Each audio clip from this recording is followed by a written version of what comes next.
I'm going to start today with a question. And I'd love for you to really give it some thought. My question is this. When is the last time you said to yourself, this is going to be a bad day? In other words, when's the last time you felt the weight of life crashing down upon you? Take a moment and think about that. Hopefully, you have your moment in your mind, or you're close to having it in your mind, because I have a couple follow-up questions for you. The first follow-up question I have is, what happened? What happened to you to cause yourself to think, this is going to be a bad day? Perhaps it was pulling into the office and spilling coffee all over yourself. Or maybe it was showing up to class and finding out there's a pop quiz when you forgot to do the readings last night. Or maybe it's a recent medical diagnosis you received. What was it for you that happened? And my second follow-up question is when? When did you know your day was going to be bad? If I had to take a guess, it was probably before you even got to work or got to school. And for some of you, it was before you even got out of bed. Which brings me to my third and most important follow-up question, which is, how did you know? How did you know that your day was going to turn out badly? I actually have the answer for you. And the answer is a simple one. You didn't. You had no way of knowing how your day was going to turn out. And yet, you had already decided. So why is that? Well, that's because the human brain loves assumptions. We like to take things that happened to us recently and assume how our future is going to turn out based on those things. And for those of us that get caught up in our bad day moments, we get caught up in our negative assumptions.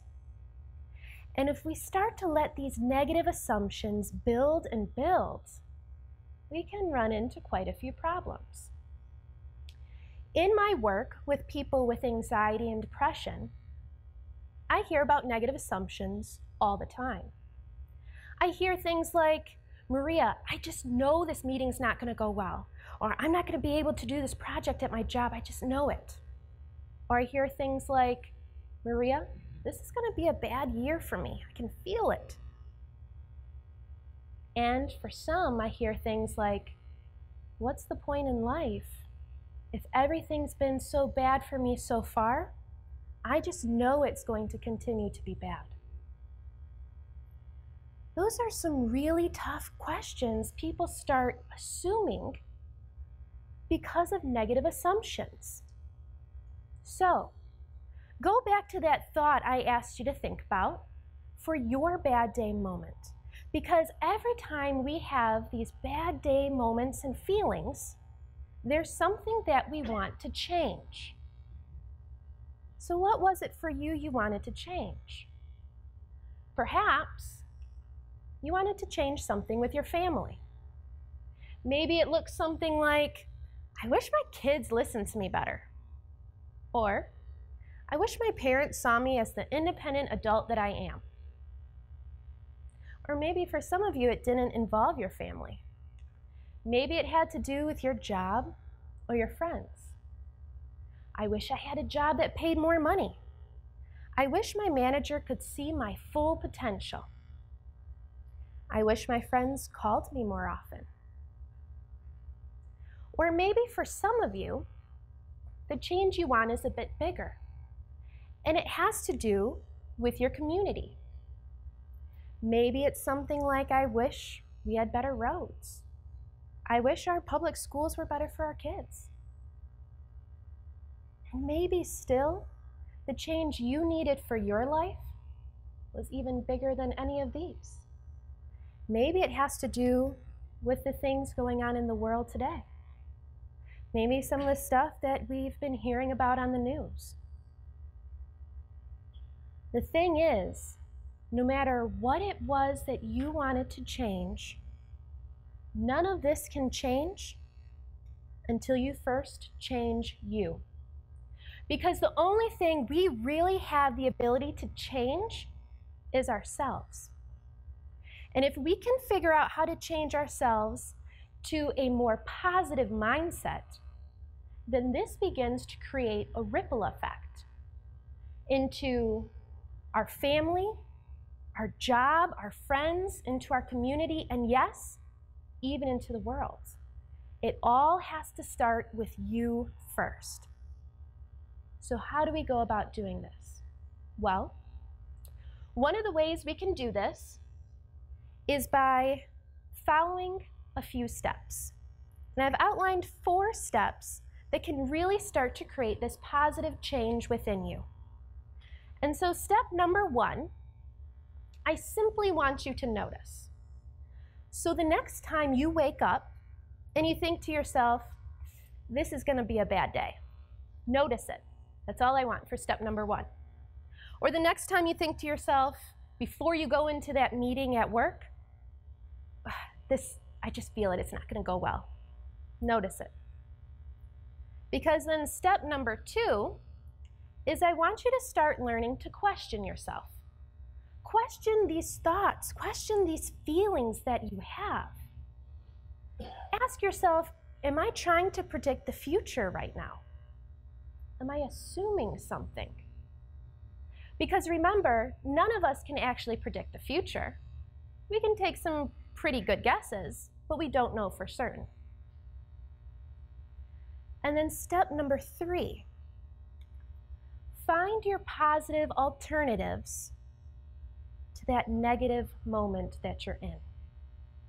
So let's go back and revisit some of those examples I had mentioned previously.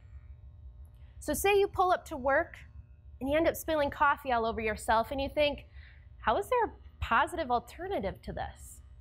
Well, what if that's the only negative thing that happens to you all day?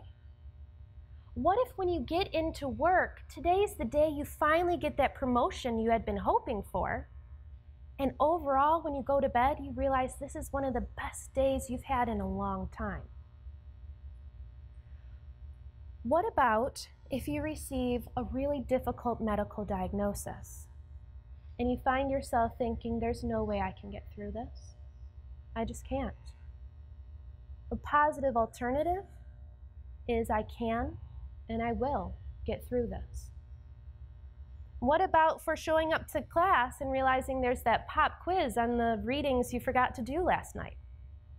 Well, positive alternatives say, if you think about what the lecture was last time, you take some really good educated guesses, maybe you're going to get through that pop quiz just fine. Plus, it's a learning lesson for next time, making sure you do those readings. And then step number 4, which to me is the most important step of all. This step is gratefulness. Thinking about the things in your life that are positive already. Things that you can already be thankful for. What are they for you? Maybe for some of us, it's the fact that we have very supportive family and friends. Maybe it's the fact that we have our health. For those of us wishing we had a different job, well, we can be grateful for the fact we have a job right now and we're able to pay our bills. And if you're finding it really hard to think about things to be grateful for, then I'm going to give you one you can use any day, anytime.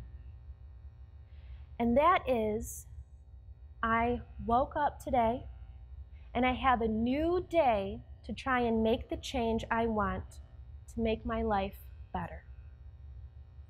Now, the thing about these 4 steps I've talked about today is I'm going to need you to practice them before you need them. So what do I mean by that? I mean, before you even find yourself feeling like today is going to be a bad day, I want you to have gone through these steps. Think about when we do fire drills or tornado drills. We don't do these drills when there's actually a fire. That would be total chaos. We need to know what to do before we need it. And so by practicing these steps, especially gratefulness, when we have those bad day moments, we know exactly what it is we need to do and how to do it. So when you find yourself feeling like life is just crushing down upon you and there's no way you're going to be able to get through this moment, remember, you have a choice. You can either continue to stay miserable, or you can choose to change your mindset to a more positive one and end up like this. Thank you.